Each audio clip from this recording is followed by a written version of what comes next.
to the different tools and GPTs that I'm going to share with you, but for this in this session. So it'll be shared with people at the end of the webinar. Okay. So this session is called AI and I, a love or hate relationship, and this is because I'm a teacher, but I'm also a teacher trainer, and I'm also obviously love CPD. For my own, for my own professional development. And since AI came out, and for example, I remember in 2022, November 2022, when ChatGPT came out, and I started using it with some teachers, and we were like really excited about what it could do. Obviously, in basically 3 years, less than 3 years, it's changed a lot, really a lot now with ChatGPT 5. So the idea was to express this. Is it a love or a hate relationship? And I want you to think about that question, because I want you to answer that question yourselves at the end. Is it a love or hate relationship? So I think 2 or 3 months ago, there was someone shared on LinkedIn, you probably remember it, this thing saying, ask ChatGPT to create a picture based on what it knows about you. And so I was like, let's see. I use ChatGPT. I pay for ChatGPT out of my own pocket. And so when you pay, the pay subscription has memory. You can basically give a profile, and it said, tell him everything. Tell it. I usually, now I think of it as a person. So I tend to think as an assistant. And so you can tell everything to it. So I added all my information, and I said, can you please make a picture? How would you see me? How would you represent me with a picture? And this is what came up. The face, of course, is my own. I usually make my own materials, and then I cropped my own face and pasted on top. So my first question for you today, and I'm going to ask you to stretch your fingers, because I want you to participate as much as possible. I don't want to lecture you. I want to see what you think. In the chat box, what do you think, if we need to be critical thinkers when using AI, what do you think could be wrong with this picture? In the chat box, there are no right or wrong answers. I just want to get as many people to participate as much as possible. What would you say could be wrong if you were critically looking at this picture that was produced with AI? Any ideas in the chat box? What do you think? Let me look at some words are misspelled. Wonderful, that's right, absolutely. So we can see that AI is not perfect. Yes. Spelling of teacher, good. Plamen, Violeta, thank you. Rina, students copy and paste everything, true. Looking at the picture and looking at me, right? And thinking about that picture, what could be off in your idea, in your mind, looking at it? What do you think? I'm really curious to see if we can get there. Looking at the setting and the things in the picture, what do you think might be wrong with your leg? Also possible. That's right. Okay. Map of the world outside of the window, true. Okay, what about culturally? What about culturally? If you look at me, if you look at that, what do you think? All in one. Ganina, sorry if I mispronounce your name. Ophelia, integration of past and present, absolutely, Ophelia. Amina, too many flags, a white reader, I guess, good. Thank you, Ophelia. Amina as well. Jenilyn. Emotionless, various cultures. Fatima, we're getting close.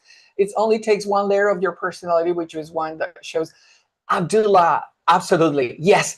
Well, from my point of view, and this is something that we're already, asking teachers, and you've probably seen it on social media, we need to become critical thinkers. And from my own perspective, this picture is too white. I'm not white. I come from a mixed background. I have a disability, a physical disability. So it's not truly representative of who I am, right? So very, very important that we also, whenever we create materials or use AI, that we're constantly thinking about that, critically thinking about the materials and making sure that our prompts reflect that perspective as well. So for example, in my prompts, I didn't create this picture. I just asked AI, based on what you know about me, can you make a picture that represents me? And this is what came up. But when creating materials, I make sure that in my prompts, I have DEI aligned prompts. Can anybody tell me in the chat box, what's DEI? Can we remember what it stands for? Very, very important in the world. I mean, it's always been important, but I guess more and more nowadays. In the chat box, let's see. DEI, making sure that you are plumbing, absolutely. Diversity, inclusion, and equality.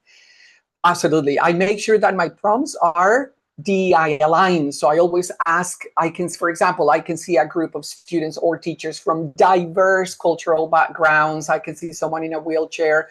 I can see that they are in a classroom. It is bright, but they don't have, trying to make it more representative of who we are, because unfortunately, large language models, right? Large language models, it's not their fault that the images or the outputs are biased. Why? Because they were created in the West within the Western culture, and that's the pool they have, the sample. But we need to take an active part in changing the narrative. So this is the first thing that I really want to leave with you. So let's move on.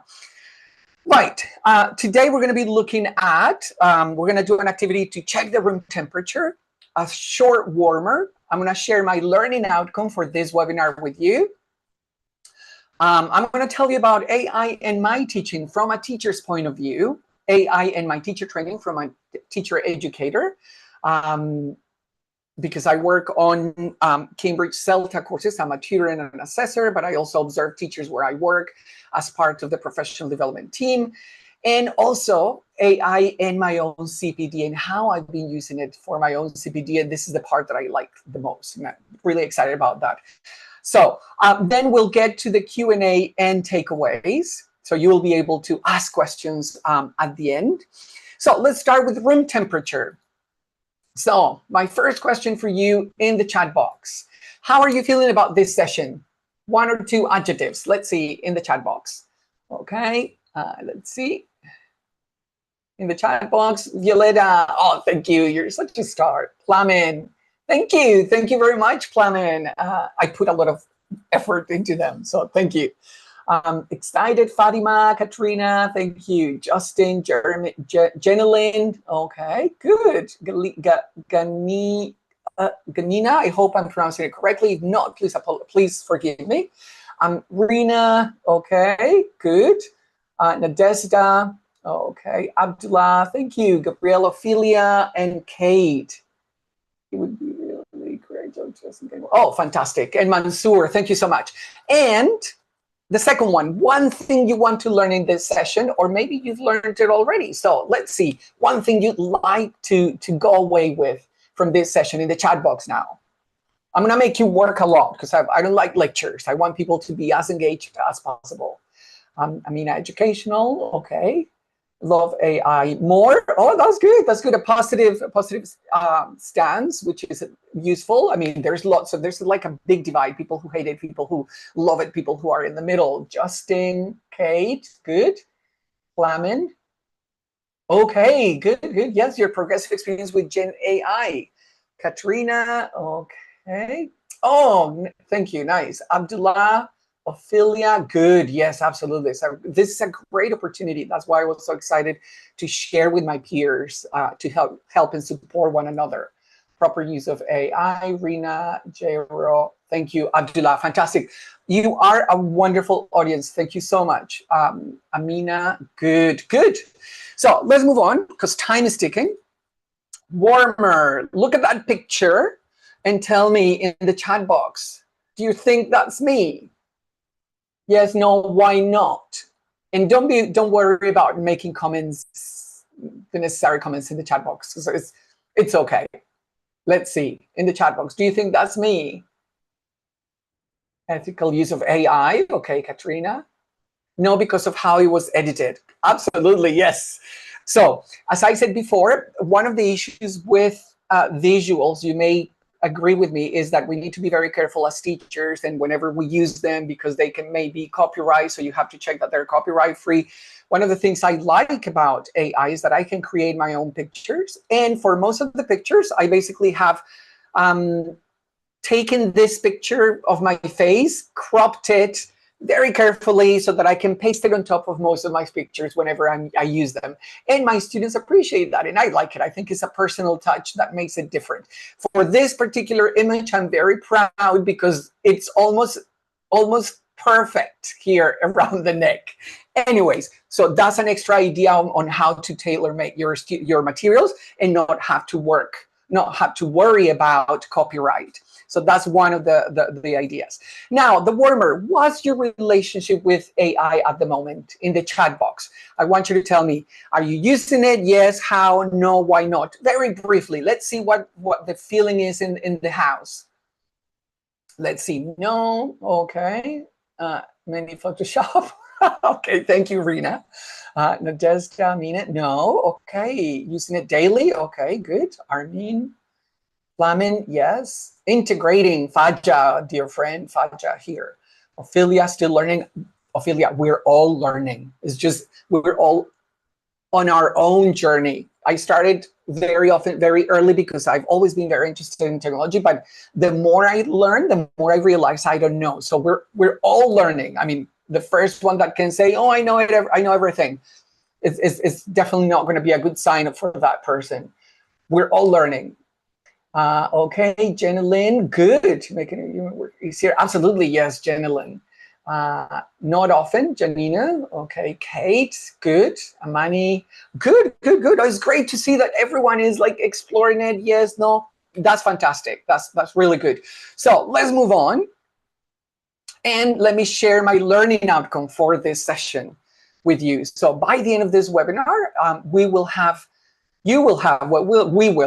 I always think back at the end of the session, okay, what went well, what could have been done better. So we will have reflected on and considered different ways in which I have been using AI in my own teacher training, so lesson or input session planning and materials generation. And you've seen already a little bit of that through my images. And CPD, especially content generation for my YouTube channel that you can see here at the bottom, a little bit of a shameless plug of my YouTube channel where I have videos on ELT, all things ELT related, and AI for my peers, and how you may apply these to the context. Okay, so that's the idea. That's what I would like to share, accomplish today. Now, in the chat box, thinking about AI and my teaching, I'm a teacher. What do you think those icons represent at the top? Thinking of lesson frameworks, right? If I want to teach for example, a reading lesson or a listening lesson, receptive skills lesson, I want to follow these different stages. What about the other ones, the other 5 icons in the chat box? What do you think? Amina, oh, okay, reading, listening, speaking, fantastic. Katerina, thank you. When you see me looking that way is because I'm looking at the chat box so that I can mention your name. I think it's super important. Thank you. Katrina, great. Flamin, absolutely. Katrina, Jenlyn, writing. Vocabulary will build up. Flamin, thank you. Nadezhda, good. Rina, Kate, and Katrina, translation, good. So when thinking as a teacher, we have course books, and very often it may happen that teachers who are teaching 5, 6, 7 hours, different lessons in a day, they don't have very much time to prepare full-blown lesson plans. So unfortunately, sometimes in my experience, when I observe some teachers, they just open the book and go through the different exercises, which is not ideal, right? Because if that was the way we were supposed to teach, then nobody would need to train and learn about learning and learn about teaching and how we learn and teach. So thinking of those stages, for example, for receptive skills lessons, taking the book and thinking, okay, what am I going to cover today? I'm supposed to looking at the syllabus that I need to follow. I have different things that I need to cover today. What am I going to focus on? Is it going to be receptive skills? Is it going to be a speaking lesson? Is it going to be a writing lesson? Or is it going to be a language lesson? How am I going to structure that? So thinking this from this point of view as a teacher, and I'll give you a little bit of context so that you know where I'm coming from. In where I work, we have 140 teachers, about 5,000 students. I work at the bottom, you can see it here, International House, La Cunza in San Sebastian in the north of Spain. So we're a pretty big organization. And I observe teachers very often. I also help them with feedback, providing professional development, supporting our director of education. And so thinking about the quality of lessons, how can we support them? Now, all of these different types, I have a collection of short videos on lesson frameworks on my YouTube channel, and this will be also in the handout that I'm going to share with you, okay? It's just to let you know. So I was thinking, how can I support teachers with their lesson planning? Now, I started thinking, okay, it would be a good idea if AI, now that AI can do so many things for us, if it could help my teachers and myself with lesson planning. For example, with guided discovery for language lessons, vocabulary, grammar, functional language, and then give me a quick running commentary and suggested structures and activities for my lessons when teaching language. Do you know, question for you, what does GPT stand for in the chat box? What do you think? Because it's called ChatGPT, but GPT is something very specific. Any ideas? Very good, Plamen. You're hot, on fire. Generative pre-trained transformer. Absolutely. So I created a GPT basically to offer teachers in our team not to plan their lessons. Attention, this is very important. It's not for AI to do their job. It's for AI to support them, to give them ideas. It's happened to me many times that I need to prepare a lesson and I look at the materials and I'm thinking of my students and I go like, what can I do? I know that these materials, I know I have to cover them, but this in particular is not going to help them, or they're not going to be interested. How can I twist it? How can I adapt it to them? And so I created a GPT, which is not very difficult. You can also experiment with it. You can only create GPTs if you have a paid version of ChatGPT. So if you have a paid version, you can go and create your own. So this is just to very briefly show you how you do it. You give it a name. In this case, is my guided discovery lesson planner for 85 minutes. Because our lessons where I work are either 85 or 55 minutes, depending on the age, depending on the level. And so always thinking of my students and my teachers. Thank you, Faja. Thank you so much for sharing Poe as well. It's not just ChatGPT or nothing. I'm making reference to ChatGPT because it's the one that I've been using, but there are many others as well. Thank you so much, Faja, for sharing. Then you give it a description, you give it very clear instructions, and this is the part where we write our prompts. And a lot of people write prompts and then hit go, and then half an hour later, they're still tweaking the prompts. That's very bad for the environment, and it's also very bad for us. It's a lot better to what I tend to do is just do it on Word and imagine exactly what it is that I want to see as an end product, while keeping in mind that there are different steps that I'm going to share later on what makes good prompts. Okay, so I created that, share it with my teachers, and that's the QR code, but the link is in the handout that I'm going to share. Share it with my teachers, and I invited them to give me some feedback. And it was mixed. Some people said, well, I don't know 100% about that. Other people said, that's really useful because it gives suggestions. So after the webinar, do give it a go and then see what it does for you. bearing in mind that is not for you to take and then run to the classroom and teach that lesson. No, the idea is to support teachers who are not fully aware of how guided discovery works. And then say, well, I want to involve my students more. I want to, but I'm not 100% sure what the stages of a guided discovery lesson are.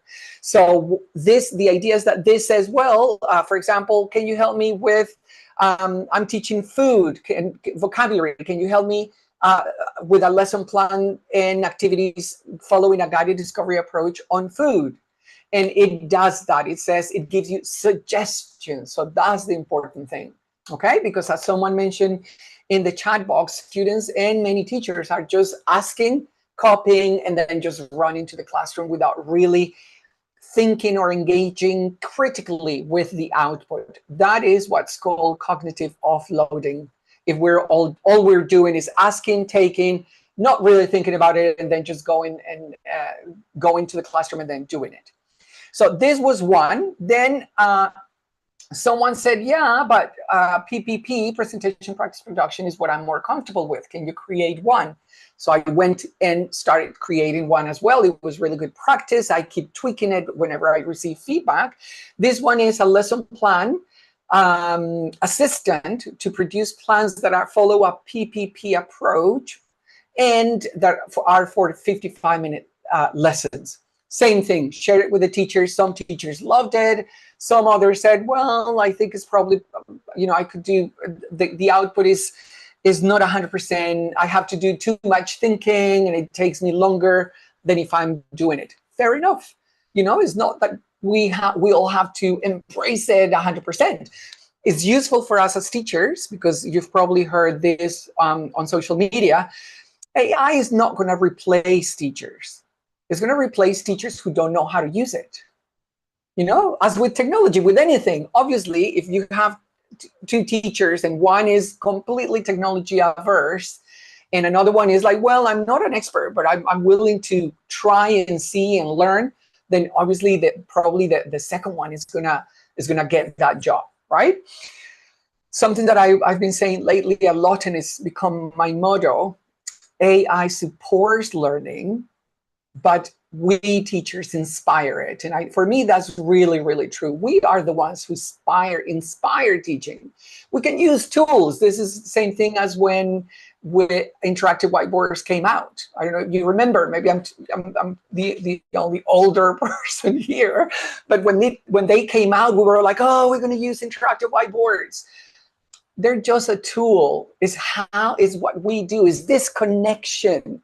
Is this connection and the rapport that we build with our students what really makes the difference? Whether we use a little bit, zero, some, or a lot of technology and AI. Right, so this is work in progress. If you use it, please feel free to send me an email, contact me on social media and say, Robert, that is absolute bollocks. I don't like it because of A, B, C, D, so that we can engage in conversation, okay? So if you don't like it, please tell me why, because then I can learn from you. If you like it, tell me also why, because then I may be able to tweak it or learn something from that, okay? Then following with my teaching, a teacher said, this is about a year ago, said, well, you've shared one for preparing PPP and guided discovery. Why not just one that plans any lesson, that makes suggestions for potential lesson plans of any type? So I went and did exactly the same thing. So you can plan receptive skills or language lessons using this ELT planner. It's free, it's ChatGPT. All you need is the link. The link will be in the handout. I don't get anything. So it's not that I'm, making publicity or advertising it because I get commissions or anything. No, it's just my work that I try always thinking of how I can support myself as a teacher and my teachers. Again, work in progress. If you have any feedback, please, please, please feel free to share it. Always being kind, okay? Remember, kindness is free. So don't be mean. The world is mean already. We don't need that. We need to support one another and grow together. Right, so that was the lesson planner and the 4 instructions that you can give it, even if you don't know anything, even if you don't know where to start. So these are conversation starters that you can just press What's an example of a guided discovery lesson? Press to see what comes out, and you can start that conversation and that learning journey. Okay? Again, work in progress. Now, enough of me. In the chat box, what do you think of GPTs like the ones I created to help inspire / provide support and ideas for teachers? Would you use them? Why not? In the chat box, very briefly, just to get how you're seeing things. Oh, thank you, Faja. Just saw your chat bot on poll. Thank you so much for that, for sharing. So would you use any GPT like this one? Why not? How do you feel? In the chat box, let's see. Okay. True, yes, Fatima, same thing here. Very often, like I have a very creative job. I think we teachers have a very creative job because we're always thinking of 20 different students, or 12 or 13 or 30 students. How am I going to engage them? How am I going to make them learn? How am I going to help them learn and use the language that we're giving them? And sometimes it's very easy to run out of ideas. Shows great you support teaching. Abdullah, okay, thank you. Yes, Faja, absolutely, personalized support. Rina, that's right. They're a shortcut to the expected output. It can help a lot. Violetta, that's right. I totally agree. Work much easier and faster. And GPT draws from, that's right. That's right, Katerina, thank you. Yes, Jenna Lynn. And Kate, absolutely. So, it's like I'm not trying to sell anything. It's like some people may say, I had a teacher saying, that's rubbish. I don't like AI. I'm not going to use it. Fine. The world is was the same. The spice of I can't think of what's the expression. The spice of the world is in its variety, or something like that, right? I remember the Latin expression, in gustibus non discutendum est. So we all have, we'll have different flavors and different colors, and it's fine. Chris, I will use them. They probably tell themselves as time, and people don't have to wait for the answer. They can contact you. Absolutely, yes, absolutely. Okay, so let's move on, because I can see time is ticking. Now, that was AI and I as a teacher. Now, AI and I as a teacher, educator, teacher trainer. I was asked to prepare. This is I think last year, or no, early on this year, because it's 2025. Yes, early on this year. Variety is the spice of life. Thank you, Plamen. I couldn't think of the right expression. Thank you so much. AI, I was asked to prepare 5 practical ways to record pronunciation in class for our students here in the north of Spain, where I work. In this region, people speak Spanish and they speak Basque as well. And so I don't speak Basque, very little. I've been learning for a while, and it's pretty difficult, but I can get by. And so I was asked to prepare this for our professional development program. And so I started with my learning outcomes for the session, and this is something I do even for my teaching. If I have my own class, or if I'm doing standby, anything I do, I start with my learning outcomes. There's a session that I do also on learning outcomes that I think is very useful. And I started with my learning outcomes for the session, just as I shared with you today the learning outcome for this webinar, to know exactly what it is that I wanted to do. I listed my own ways of recording pronunciation in class. As Ophelia mentioned, starting with my experience. How have I done it so far? Which ways I know that have been positive, and which ones have worked or not. Then I started writing AI prompts for suggestions. I had my own list, and then I started writing my prompt. I asked ChatGPT for 10 practical suggestions. And then I compared, selected, discarded, and checked the output with my own suggestions. And it was an eye-opener, because many of the suggestions were actually incorrect. Not just not practical, they were incorrect. Initially, I thought, okay, well, yes, that's possible, but I know Spanish. I speak fluent Spanish. English is my first language. Then thinking about the two and thinking how things worked, I was like, there's something wrong with that. In English, it doesn't sound like that. That's the incorrect terminology. It was giving me 3 examples for a minimal pair. We know that minimal pairs are 2, right? Are 2 words with just one single sound that is different. So that was the first sign. And this is to say, this process is for us as a warning. It's true. AI can make us lazy. A lot of people are saying that. You probably heard it. It can make us lazy if all I'm doing is asking the 10 practical suggestions. I take them and then I just go with it. I'm not thinking. I'm becoming lazy. But if we start with our own thinking, my own ways, my own writing, then I get the output and then I do my own critical thinking. I checked whether that works or not for my context, for my students, whether it is correct or not. Then we are definitely not cognitively offloading. That's the term that I've heard recently a lot. When basically we stop thinking because we really rely on AI too much to start doing things that otherwise we would do normally. And it's very easy. It's very easy to fall into that trap. So we really need to keep vigilant and be critical about everything. That's why I started my session asking you about the picture. What do you think about this picture? What could be wrong culturally, aesthetically, in their writing, everything, right?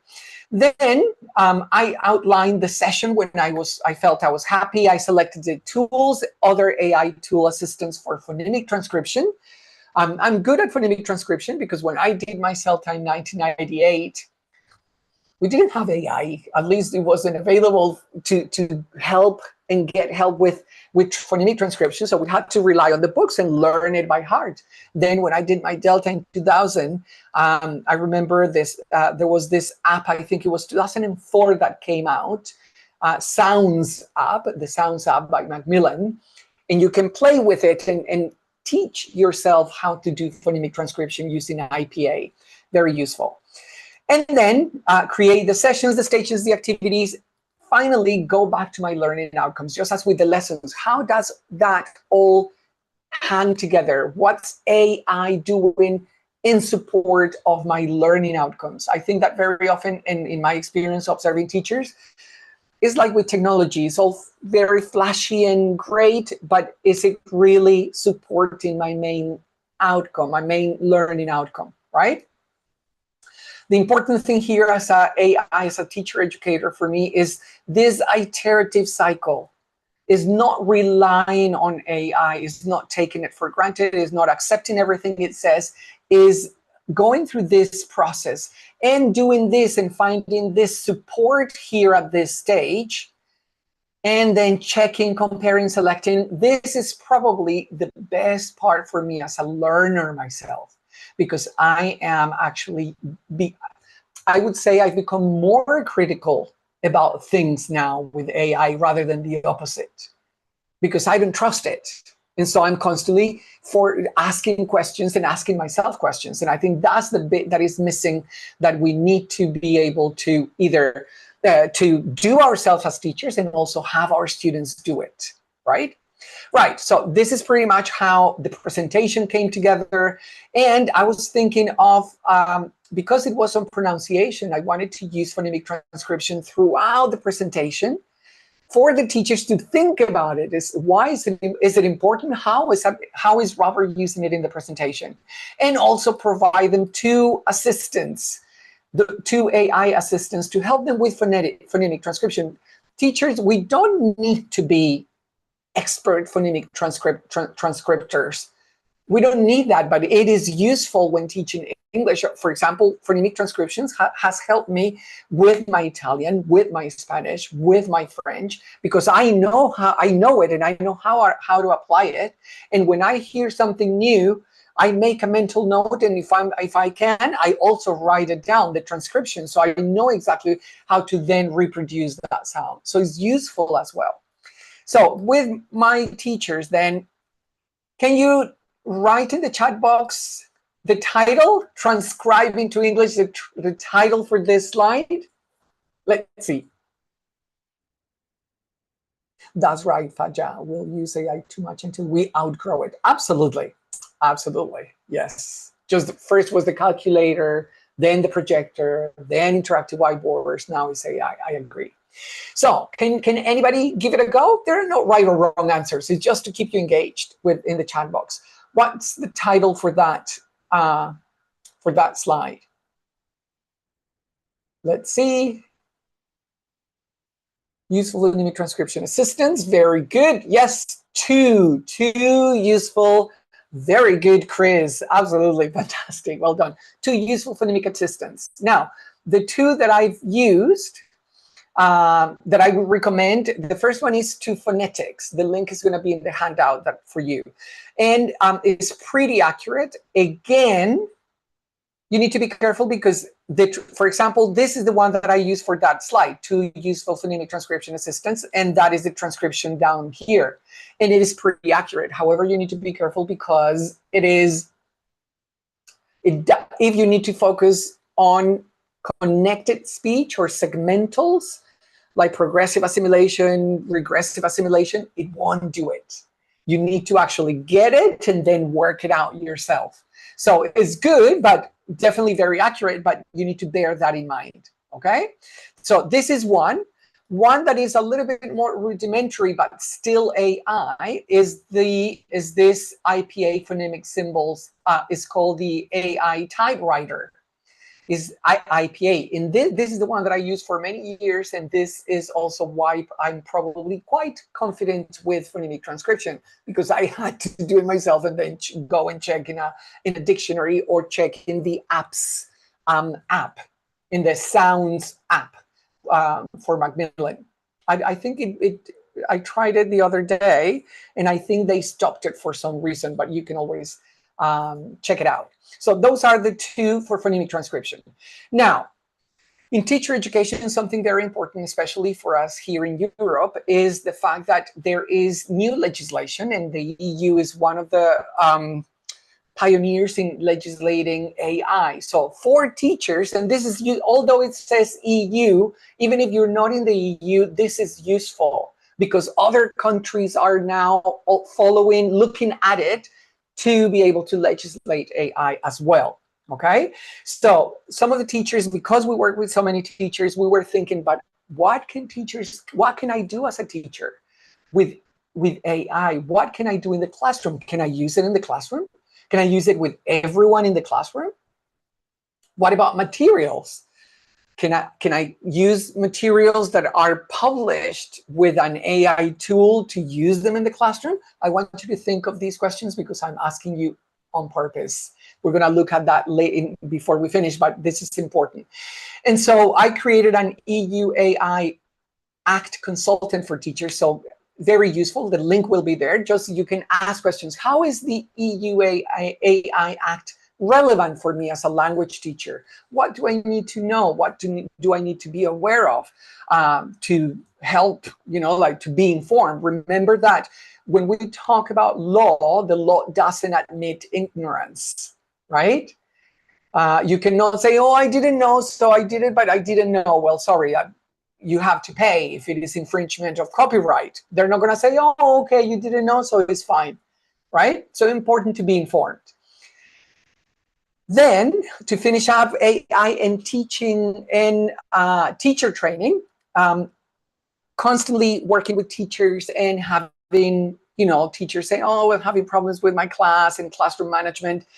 I created a classroom whisperer, which is called Smart Classroom Tips for Teachers. The idea behind was I put a lot of research into it, in my own experience, so that teachers can ask a question. Sometimes, especially novice teachers, new teachers, they may not know how to handle a situation in the classroom with young learners, with teens, with adults, online, face-to-face, hybrid. There's so many contexts. So they can actually ask for ideas, suggestions. Again, I always tell teachers, these are suggestions. Don't take everything with a pinch of salt. For example, I'm having trouble with managing noise levels in my teenage class. It will give you a series of suggestions. And then depending on your context, you can say, well, my class is a group of students between 10 and 12 years of age. There's mostly boys or mostly girls, or 5 boys, 5 girls. The more information, the more specific and more detailed the prompt, the better the output. So this was also for teachers. Now, as a teacher or teacher trainer, those of you who are teacher trainers in the audience, I know my colleague Chris is, what are the pros and cons of using AI in this way? What do you think? I'm going to give you a minute to think about it. And even if you're not a teacher trainer, what do you think? What do you think are the pros and cons of using AI in this way, with a classroom whisperer, with a lesson planner, with the EU AI Act assistant? What would you say are the let's start with the pros first. What a few pros in the chat box, and I'm just going to keep an eye on the chat box. Thank you, Fatima. Yes, 2 useful for new transcript assistants. Better lesson plan. Yeah, I agree. I mean, a desktop, you know, is ideas especially. Oh, yes, I could do that with my class, right? Pros, okay. It saves time, absolutely. Saves time, definitely. Understand. Yeah, absolutely. Yes, Abdullah. Yes, and especially for people, for teachers. I mean, I remember when I started, I was like, oh, I want to try data discovery, but I'm not 100% sure what the stages are or how you do it. So I think this nowadays, I wish I had had this tool 30 years ago when I started teaching, right? It's an assistant. It's like having a buddy if you don't have someone to ask. Mansoor, Samia, absolutely. Yeah. Nadezhda, Nancy, Ophelia, absolutely. Oh, yes, very important, Ophelia, teacher's well-being. It helps a lot. Faja, that's right. Abdullah, good. Any negatives, any cons that you may think, well, I don't know, this might be, let's see. Getting too dependent, Nadezhda, absolutely. Getting too dependent on, over-reliant on AI, that's definitely. And what I said before, that term, cognitive offloading. So basically, we stop using our cognitive abilities because all we do is write a prompt and then accept what it says and then go for it without actually thinking, wait a minute, is this good? Is it possible? Is it correct? Absolutely, yes. Oh, very good, Faja. Ethical awareness, absolutely. We're going to talk about that. That's super, super important. Ethical awareness, responsible use. Just because it's out there, it doesn't mean we can do whatever we want with it. Absolutely. Lazy to be creative. Yes, you stop being creative, all right? So remember what I said. AI supports learning, but we teachers inspire it. So it's our responsibility to keep it vibrant, to keep it critical, right? Let's move on. Absolutely, Justin, that's absolutely true. So now, in my own CPD, and this is my favorite part because it is like, I feel like it's CPD on steroids, right? It's like, oh my God, is this so exciting? I have 3 icons here. What do you think the first icon represents in my process, in the chat box? What could it be? The idea, Abdullah, yes, very good. Abdullah, Caroline, absolutely. Flamen, yes. Ideation, bright idea. Mansoor, Katrina, creativity. Yes, idea generation, absolutely. What about the second one? What do you think? Fatima, Saranguez, new ideas, good. What about the second one? What do you think would be the next step in my professional development when I'm creating new materials, investigating topics, searching content for my channel, for my teachers, for my sessions, for my lessons? Absolutely, yes, yes. Abdullah, thank you. Plamen, absolutely, yes. Nancy, Abdullah, Caroline, Rita, yes, the research process. And the last one is the prompt writing. I've learned tons about prompt writing from the beginning, if I think when I started, and what it looks like now. So very useful in my own professional development, in my own learning. I believe we should all we should become AI literate. And AI literate means you don't need to get a doctorate in AI or a master's in AI. We can start with small steps. And there's plenty of courses out there. There's one called Google Generative AI for Educators. There's a million courses. I'm going to tell you the ones I did back in, I think it was 2024, I think this was, last year at some stage, to try and get a better understanding. Wait a minute, people are saying this and that and the other. Let me see, I want to get an education, an AI education. Andy Lucchesi from Skill in Future is constantly saying that. Get an AI education. This one is free here, April last year. Generative AI for Educators is a few hours. I think it's like 2 or 3 hours. It's very clear. It's very useful. It's free. Why not do it? If you're not 100% confident, start on getting to understand how it works. It does help, and there are so many free options out there. Also, Nelly Deutsch, I'm pretty sure you know her. She runs the EVO Creating AI Generated Activities for ELT every year. I did it last year, and it was this one.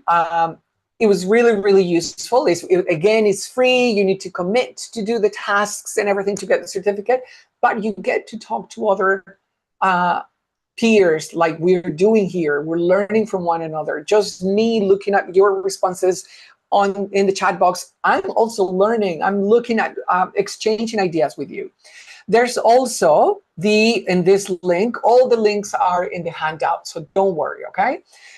Cloud Skills Boost, with lots of courses.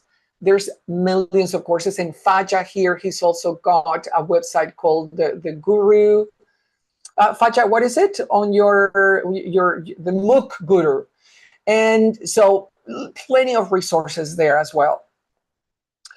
Caroline, I know how it works with basic matters, but I'm just worried that there is something that I could benefit from that I'm not familiar with. Caroline, that's a really good point. The thing is, there's so much and it's changing so rapidly. We need to be able to focus on one thing at a time, right? This is basically I would say what I've learned the most is the iterative process, okay? Now, to finish up, how are you using it for your own CPD? Are you using it? If yes, if not, how? In the chat box. Or are you considering, or would you consider using it for your CPD, your own CPD? In the chat box before we move on and wrap it up. I'm looking at the time. Curated collections of free courses. Yes, that's right. Faja's website, MOOC Guru, is just fantastic with so many things that are free courses that there's no excuse nowadays for us not to be able to not catch up, but learn at our own pace. Okay, I'm trying. Mansoor, that's good. It's good for reflection and bouncing ideas off of. Absolutely, plumbing. Absolutely. Yes. Okay. Anybody else before I move on? Any thoughts? Once, twice, okay. Sold. Let's move on to wrap it up. So some food for thought, very important.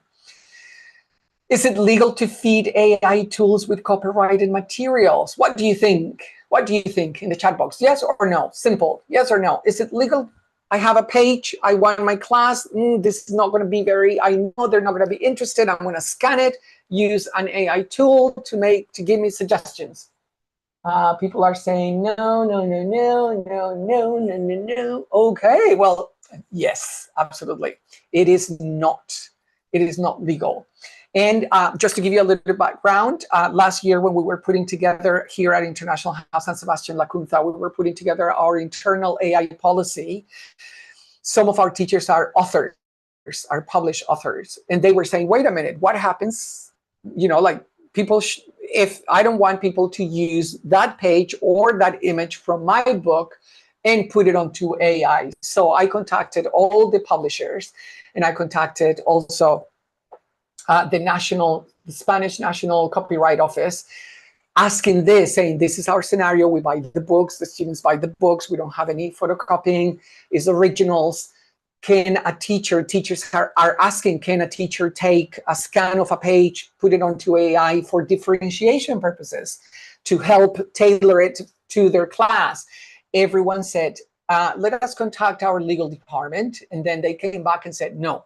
And the Spanish Copyright Office said, No, because right now, although there is not enough legislation because it's a new thing, saying explicitly, no, you can't, the concept is this, the legal concept is, if you scan something that is published and you put it onto the internet onto an AI tool, it's automatically being distributed.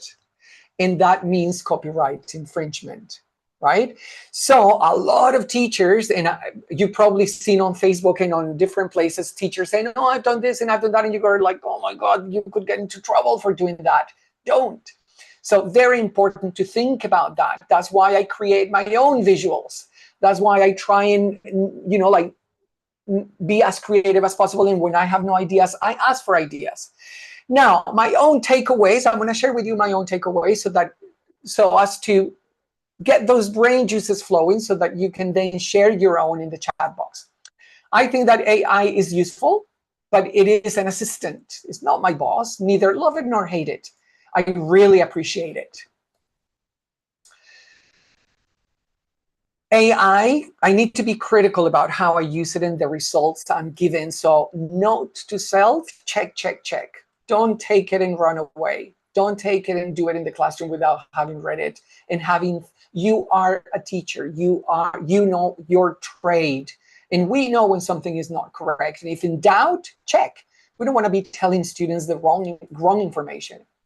It is an iterative process, and this is where I feel I have learned the most. For me, this is great. I just love it because every time it's like, oh my God, I could learn about anything. There are not enough hours in the day, right, to be able to learn. Good AI prompt writing skills are key. It is a steep learning process, but it is worth it. So check my AI prompt writing series on my YouTube channel. Another shameless plug again. And also, well, that QR code is there, but it's also in the handout. Make good referencing a routine to save you time and headaches. This is really, really important. So for example, you've seen all these icons that I use. They are from the Noun project.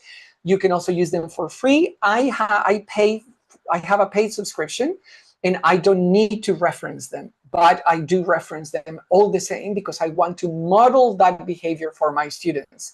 Ideally, you should be doing this to say where it comes from. And also, if you are using AI, we should have an AI statement. For example, AI was used to generate an initial text or idea or presentation, which was then edited to match our context and the writer's own experience, the reference, and the link. This is for AI transparency that we should be modeling for our students. Check copyright laws before feeding other people's materials to AI tools. Once out there is not distribution. So if in doubt, don't put yourself at risk. And finally, in the chat box, what are you taking away from this session? One thing, share one thing you're taking away from this webinar. We're almost done. I just need to share this and my credits because I want to model it for you and for my students. One thing you're taking away from this presentation? What is it from this webinar? Rina, copyrights, absolutely. Creative Commons is very good. You probably see it, look at the bottom right of the screen. I have my own license and it's free. It's called Creative Commons. Make sure that you check it out. It's really useful. Nadezhda, thank you. Nancy, thank you. Absolutely, yes. Violetta, oh, thank you, Violetta. You're such a star, such a sweetheart. Thank you for your support so much.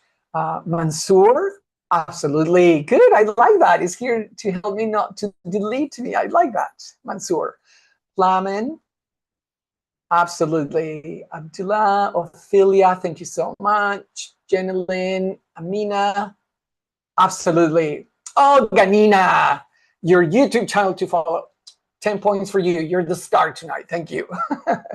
AI's tools, Katerina and Rina and Fatima. Nice. Kate. Absolutely. Thank you so much, everyone. So to finish up, and I do this before we look at the Q&A, please allow me to do what I do with my students when I use materials and if I create a presentation.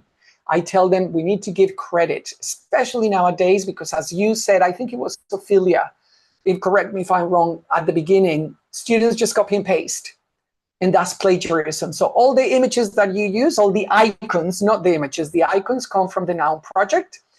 The images that you saw, I created with the Microsoft Bing Image Creator, is free, and also with ChatGPT 4 and now ChatGPT 5.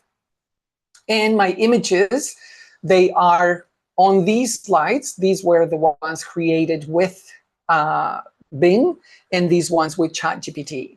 Okay, so thank you very much. Let's now go for the, let me stop sharing so that we're more familiar. Let's go for the Q&A, okay? Oh, thank you very much. Thank you for your participation, because sometimes you find audiences that you're waiting there and there's like nothing happening in the chat box, and you go like, So thank you so much for participating actively.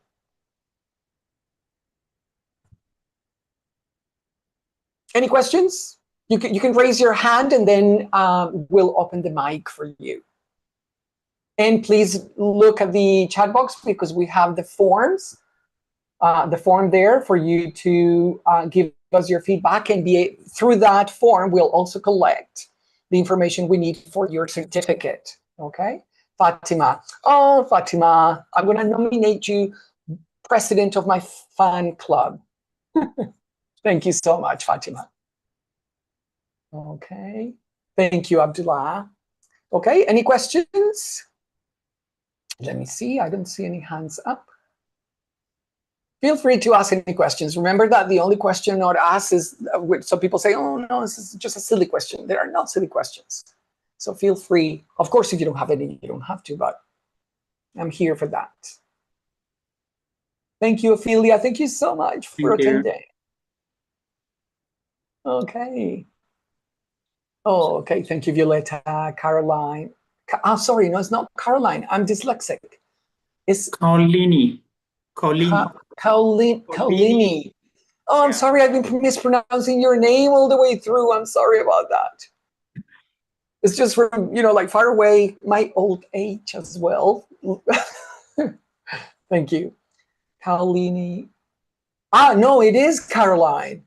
Ah, okay, sorry. Okay, Faja, thank you so much. What do you think of wrapper tools? Okay, Faja has a question. And Fatima as well. What do you think of wrapper tools such as Magic School AI and the DEFIT? Yeah, that's a very good question. I've used both free versions, and how can I say it? I mean, I think Magic School is nice. I liked what I was able to use with the free version, but unfortunately, I spent like 2 hours trying to do something for one of those free courses I was doing to put into practice what I was learning. And then I got to the stage that it said, you need to upgrade now. And I was like, oh man, at least give me one project so that I can actually see its functionality. And so after 2 hours, I was really upset, because it's like these people, and not just them, but most of the AI tools don't understand the teaching world. You need to give us the possibility to try them for free, at least in one full project, and try all the functionalities for us to be able to be your ambassadors, your advertisers, and be able to say, yes, I like it, no, I don't like it. Now, if people ask me, like in this case, my feedback is going to be negative, because I really liked what I was seeing in the activities and the different scaffolding. I'm a fan of Bloom's taxonomy, and you can build it in there.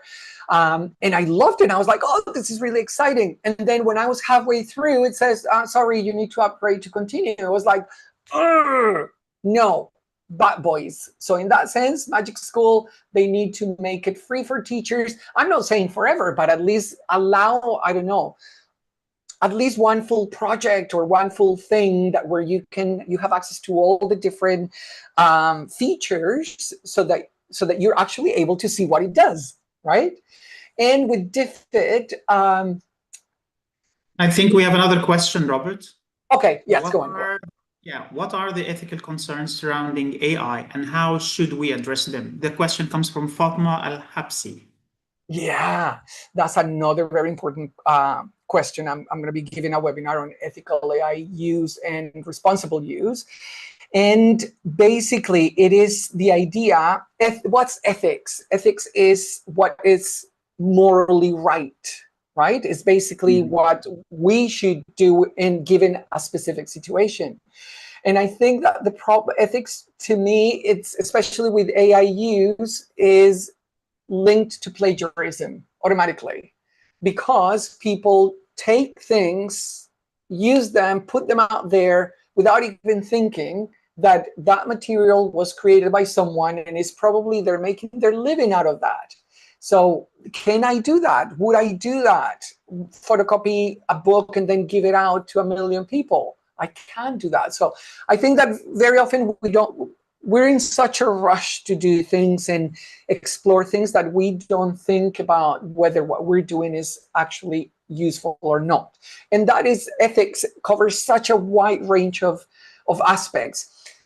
The AI prompt writing that I mentioned before, is AI is not very good for the environment because it consumes a lot of electricity and water to produce it. So how can I minimize?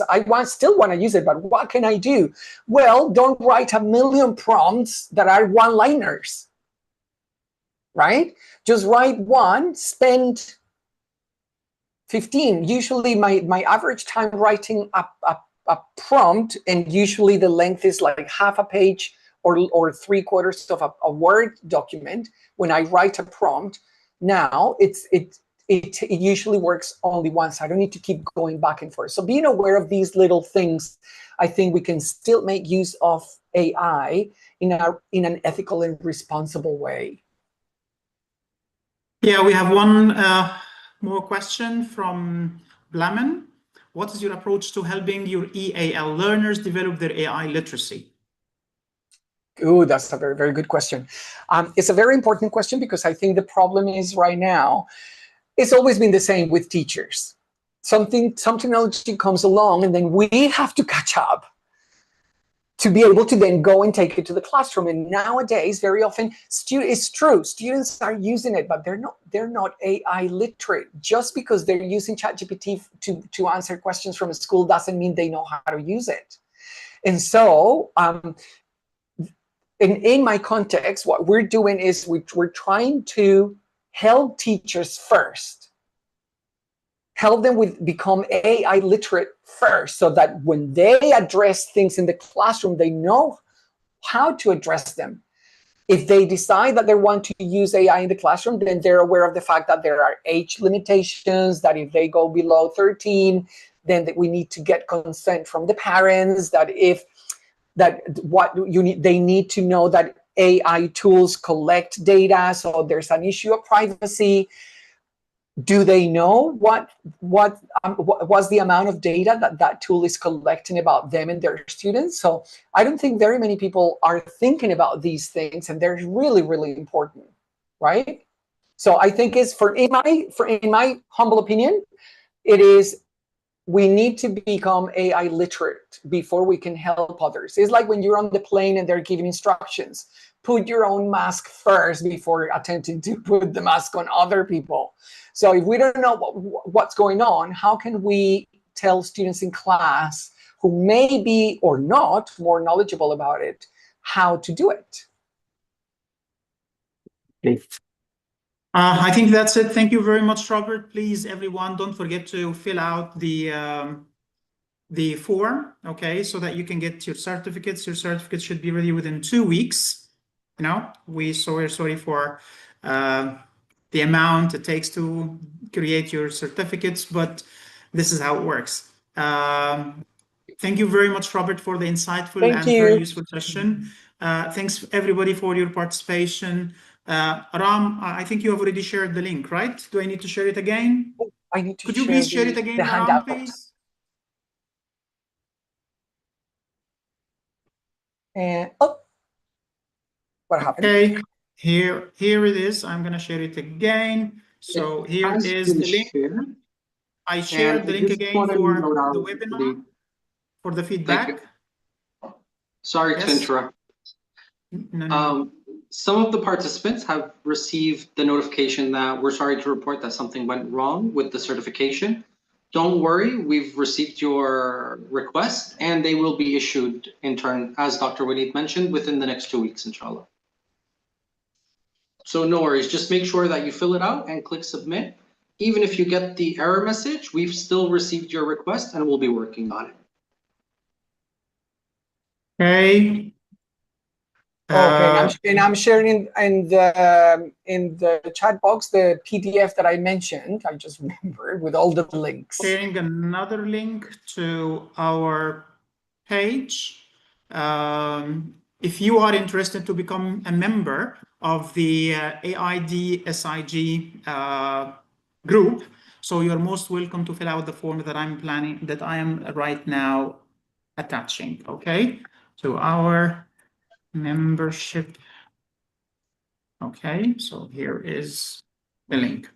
So I just shared the link in the chat. So if you'd like to become a member, we will be very happy to have you. We are looking to increase and add more members to our group. So you are more than welcome to join us. Please fill in that form. Okay.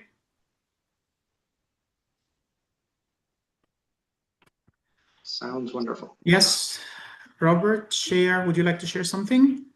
In the, I've just put in the chat box, I've put the, the handout, the PDF with all the links, okay? Wonderful. And I'm sharing the link to my channel there. Is there? Violetta says that there's a problem with the link to the membership. Really? Let me check. I'm trying it myself. Yes, please try it and let me know. I'm sharing it again. Okay. Is it working? This is the editors. Is it?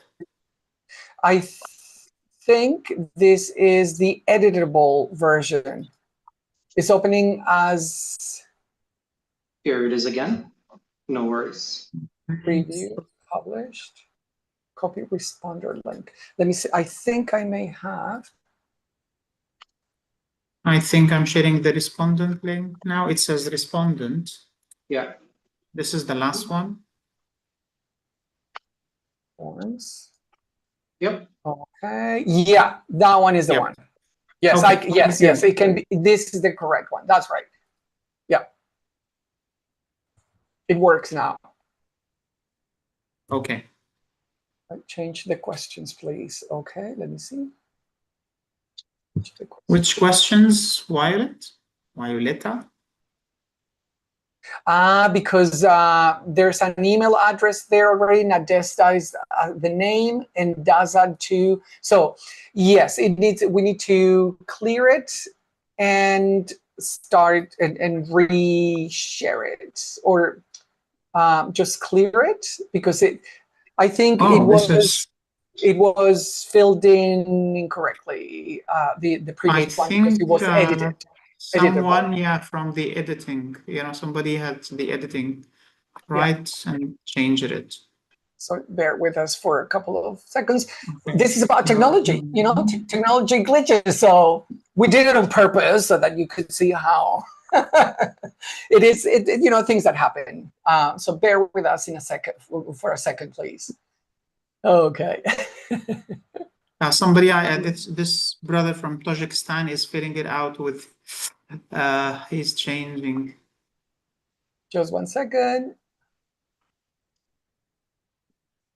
It did, yes, because it was there was a link there that made it okay.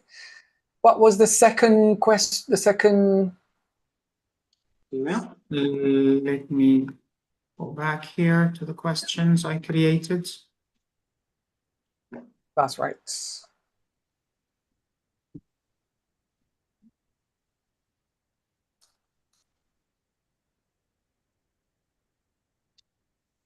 Okay, Yes, that should be okay. Just for everyone, if anyone is using the first link that was shared, please stop using that one because it's edit. If you see the link, it finishes in edit. That shouldn't be the one you're using because that means you would be editing the form and then that's why it gives a mistake. The output is a mistake. The second one should be fine. So the last one. That's right. The one that Amina reshared, that's the one that is non-editable by the owner, but that we can fill in with our information. Okay, please use that one. And I'm keeping an eye on the other one. Yes, it shouldn't be okay. Yeah. There's just one duplicate question, the email, and then we're ready to go. Yeah, I could see that. I will delete one of them. Hello and welcome to my YouTube channel. That's right. This should not be email. This should be affiliation. Okay. Oh, okay, affiliation, yes. Yeah, everything's fine now. Okay, good, great.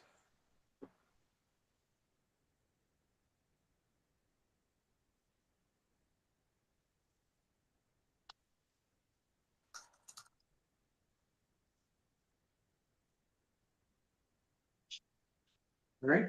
And also, if we can share our WhatsApp group. Yeah, could you please share it, Aram? I couldn't find it. Sure.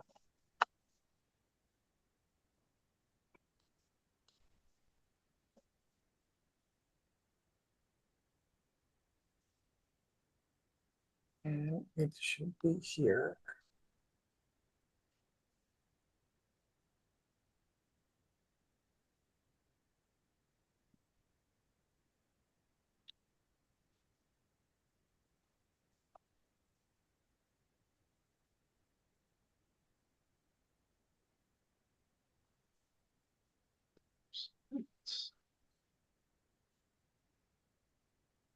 All right, let's just say our goodbyes so that we can stop the recording, and we'll share the rest of the links in the group as we go. Okay, I'm getting them. Thank you, Abdullah. Thanks, Violetta.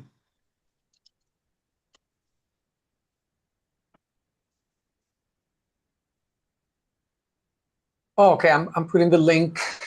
Yes, this is the chat. This is the WhatsApp group. Ah, okay, you got it. Okay. Okay, yes, that's a chat group.